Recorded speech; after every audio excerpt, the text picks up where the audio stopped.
In this video, I will show you how to deposit cash on Revolut account. And in order to do this, you need a Revolut account and you need a bank account with a physical card. And in order to get started on Revolut for free, please check the link in the description. So let's dive into the video right now. About the bank account with physical card, this is crucial in order to deposit cash on your Revolut account, because what you need to do is you need to go to a local ATM, and when you insert your physical bank account card there, you are able to deposit cash physically and put it onto that account. And when you have done that and you have the cash on your account, you can actually deposit this onto your Revolut account. And I'm going to show you how that works. So the first thing that you're going to do is add money. Click on add money. And from here, you can basically select easy bank transfer and you can select the currency and the amount that you want to deposit onto your account.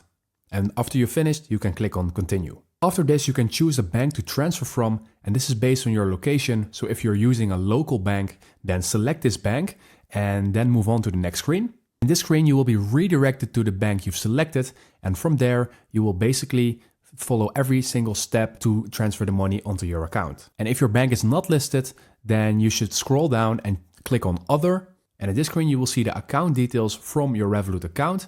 And in order to deposit cash on your Revolut account, you need to use these details in your banking app to transfer the money. And that is how you deposit cash on your Revolut account. So there is not a way right now to directly deposit cash on your Revolut account. Unfortunately, you have to do it with something like this, but it's basically the same thing. You just go to a local ATM, you deposit your cash on there, and then you use that bank account where the cash is on to transfer it to your Revolut account. And that is how to deposit cash on Revolut account.